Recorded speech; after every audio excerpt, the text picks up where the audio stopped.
Today I will show you a horror, thriller film from 2020, titled The Super Deep. Spoilers ahead. Watch out and take care. In 1984, epidemiologist Anna Fedorova loses her research associate when the testing of a vaccine goes wrong. Feeling guilty for having authorized testing on humans without preliminary or animal testing first, Anna wants to shut down the project, but Colonel Yuri Morozov stops her. Shutting down the project wouldn't help her feel any better, and the soldiers in Africa need her. If she gives up now, her friend would have died for nothing. Months later, Anna is spending New Year's Eve with family and friends who congratulate her for having come up with a vaccine so fast. Their dinner is interrupted by a phone call from Morozov, who needs Anna for a special mission. There's been an incident at the Kola Super Deep borehole, some noises have been heard and people disappeared, so the station has been shut down and will be sealed in 24 hours. The head of research has been denounced for hiding data on a supposedly unknown disease, and that's why they need Anna. After Morozov promises her full credit for the discovery and the position of head of the Military Biological Defense Institute, Anna accepts and gets ready to leave. In the morning, Anna arrives at the station together with Morozov and a group of soldiers led by Major Sergei Mikheyev and his right hand Agorov.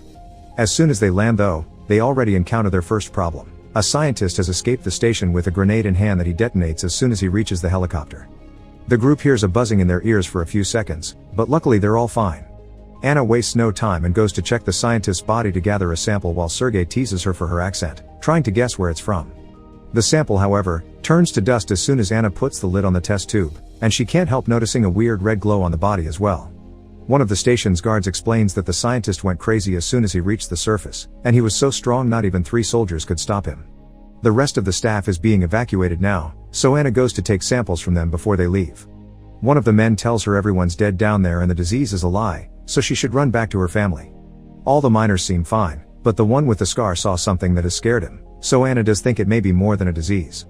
Afterward, Anna, Morozov, and the squad of soldiers enter the station with head scientist Pyotr Kuznetsov and Dr. Dmitry Grigoriev. Anna tries to ask some questions about this mysterious infection, but Grigoriev refuses to give her details because he thinks they're all here with an ulterior motive.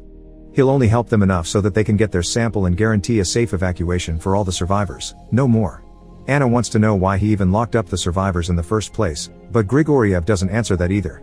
The group makes it to the elevator, where Grigoriev has to be careful when imputing the access code because getting it wrong 3 times makes the elevator crash as a security measure.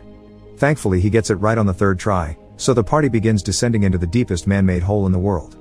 When they reach their floor though, the brakes don't respond, so Grigoriev depressurizes the elevator and puts on an oxygen mask while the rest of the group passes out. When they wake up a few moments later, Grigoriev has left with the elevator key. It seems they've made it to the facility's resort, which is the area the staff lives in most of the time. The main research level is even lower and there is a second elevator that can take them there, but they can't activate it without the key. This area used to be crowded at all times, but now, they find only 2 remaining staff members, engineer Nikolai and Dr. Kira Vitalyevna, who were left behind during the initial evacuation. Kira takes them to the lab so Anna can take samples from both and look at them in the microscope, confirming neither of them is infected. It seems Grigoriev had it all planned and they were left in this area on purpose because it's clean from any possible signs of the disease, so they'll need to look for a proper source elsewhere. Speaking of Grigoriev, he reveals himself to Anna to ask her to take the team back to the surface through the shafts and save themselves while they can because people should always be the priority.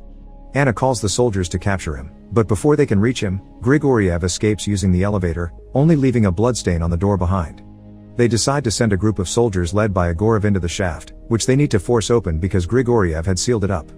While the soldiers put on protective suits to withstand the incredibly high temperatures of the lower levels, the shaft doors suddenly open on their own, revealing lab assistant Olga Krylova looking rather sick after walking through the heat to reach them. The soldiers rescue her and take her to the lab, then go down the shaft. Before starting the checkup, Anna asks Olga some questions, but she remembers nothing of what happened down there. She's also burning with fever, even though she says she's cold. When Anna takes off her gown, she makes a disturbing discovery on Olga's back. It's covered with disgusting mold-like growths, which Olga claims don't hurt, not even when Anna makes a cut to take a sample. While the soldiers report having found some kind of life in the lower level, Anna puts the sample under the microscope and discovers it's a cellular parasite, some highly virulent form of mold. Fungi and mold are the least studied forms of life, and this one is unknown, so that's enough for Morozov to end this operation and start heading back. Nikolai begins working on the elevator system to force it to come back, which will take over an hour. Sergei tries to contact his team again, but they seem to be in trouble at the sight of something dangerous and don't answer their walkie-talkies anymore. At that moment, Grigoriev contacts them through the speakers and tells them he had hoped they would escape through the shafts, so now they leave him no choice. Grigoriev proceeds to set off a bomb to seal them all within the facility as he asks for forgiveness, and Anna is reminded of her own guilt related to the vaccine when the area starts shaking around her because of the explosion. In the lab, Olga's body begins to glow and she slowly loses control, blowing up the glass and attacking Kira. Meanwhile, Nikolai discovers that the explosion damaged the pressure pump and will cause the facility to collapse within an hour. He wants to find a way to get out and shows no care for the soldiers trapped in the lower levels, earning him a punch from Sergei. However, Morozov agrees that going back for those soldiers is too dangerous, so they'll be leaving through the shafts. Sergei goes with Anna to the lab to retrieve Olga and they find a very unpleasant surprise. The entire place is covered with mold, and Olga is half melted to the floor but still alive. On the other side of the door, Morozov doesn't care that Anna is surrounded by contamination without protection and orders her to take samples anyway.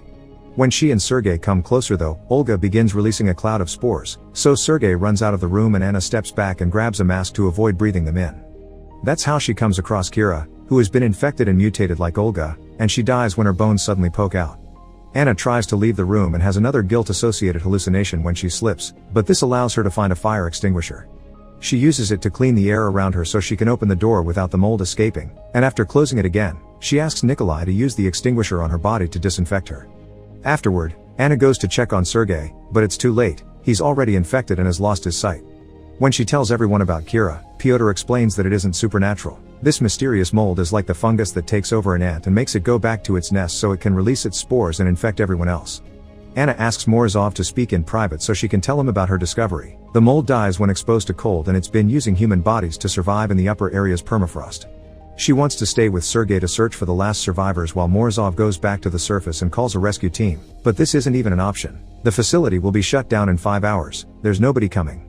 Morozov orders everyone to suit up so they can leave, but at that moment, they receive a message from Egorov asking them not to open the door even if it's for them. After a long argument, Pyotr reminds them this is their only chance at survival, so may as well open the door anyway. They send 3 soldiers down the shaft to investigate first, but 2 quickly come back after shooting at something big that tried to attack them yet they couldn't identify. The 3rd soldier also comes back without an arm, and he ends things with a knife right before the group closes the door. Whatever is in the shaft now knows they are there, so it begins slamming the door to try to get out. The group runs away and makes it to the back of the area to see the elevator finally arriving. Nikolai begins working on a way to drop it down, hoping the emergency brakes will hold. Sergei's body starts glowing and he knows he doesn't have much time left, so he decides to stay behind with his men to try to stop the mysterious entity, which has finally broken down the doors. Anna, Nikolai, Pyotr, and Morozov get in the elevator and hold tight as it begins falling down. The pressure makes it hard for Nikolai to reach the brakes lever, so Anna has to leave her seat and do it herself. Fortunately, she pulls it just in time and the elevator safely lands on the lowest lever, which is colder than they expected. All the rooms are covered with frost, and a recording from a scientist tells them he also figured out the mold is weak to the cold and the ice age must have kept it underground all these years. Sooner or later though, it'll figure out that the permafrost has an end and it could escape. This thing has already learned to melt bodies together for warmth and power. This is the reason why the group doesn't find any survivors. They're stuck on the wall in a giant melted pile of mold that has died of cold. Morozov takes the last suit and enters the 200 degrees environment to try to recover the elevator key from Grigoriev. While they wait for him, Anna asks Nikolai and Pyotr not to say anything about this mold when they return to the surface because it would bring more people to investigate, putting humanity in danger. Nikolai accepts, but Pyotr is hesitant because he had been hoping to make a big discovery that put him on the map. When Morozov takes too long to come back, Anna decides to enter the hot area next without any protection, since in theory, the human body can survive there for a few minutes. As blisters begin appearing on her body, Anna finds Morozov dead on the floor because the suit had been sabotaged by Grigoriev. At least he has the elevator key in his hand, so after seeing the mold glowing on the walls, Anna takes the key and runs back inside. Nikolai tries to help her, but Pyotr suddenly shoots his leg and demands to be given the elevator key so he can go out and get the fame he deserves for this discovery. They give him the key and Pyotr takes the second elevator with both of them, keeping them at gunpoint. When they return to the resort level, they go to the first elevator corridor to investigate, and Pyotr tries to keep Anna behind so he can get into the elevator alone. However, he's suddenly attacked by the strange entity from the shaft. It's a disgusting creature made of the infected staff members that have been melted into one organism. They're still alive and screaming while the creature kills Pyotr. Anna runs away and hides in the mess hall, but the creature comes after her, so she grabs a knife and enters the freezer. There she gets an idea. She takes off most of her clothes and tosses a bucket of freezing water on her body so her temperature is too cold for the mold to infect her. Then she comes out and crawls under the creature to take the elevator key from Pyotr, who has also been absorbed. Locking the doors behind her, Anna rushes out of the mess hall and finds Nikolai so they can escape together. However, the creature finds them by breaking through the wall, so the pair runs away until they reach the elevator and manage to push the doors closed right as the creature tries to reach inside. The elevator starts going up, but Nikolai and Anna have one last surprise waiting for them. Sergei is also there with them, melting into the floor and begging them to do something as he coughs out spores. Anna stops the elevator because she doesn't want to take the mold outside, but Nikolai doesn't want to die here and activates it again. The two of them begin fighting over control of the elevator, and when Nikolai is about to kill Anna, Sergei forces his body to do one last effort. He raises his arm and uses the exposed bone to kill Nikolai first. To show her gratitude, Anna tells Sergei that she's from Yugoslavia and kisses him before getting to work on the elevator. Anna remembers putting the wrong code 3 times will crash it, so she starts punching numbers, which proves more difficult than it sounds because she's been infected too and her body has started glowing, so she feels weak with pain. The 2 first tries go slowly but well, but she barely puts half a fake code when the elevator makes it to the surface, so she has to struggle against the grasp of the rescue team to punch the final numbers. The elevator starts the self-destruct sequence and falls down as Anna leaves with the new team in a van. Surrounded by soldiers, she takes the chance to steal a grenade from them and gets off the vehicle as soon as the van leaves the facility. Seeing more scientists are arriving, Anna approaches them and detonates the grenade, matching the beginning of the story. Make sure to subscribe and turn on notifications so you can watch more videos like this. Thanks for watching.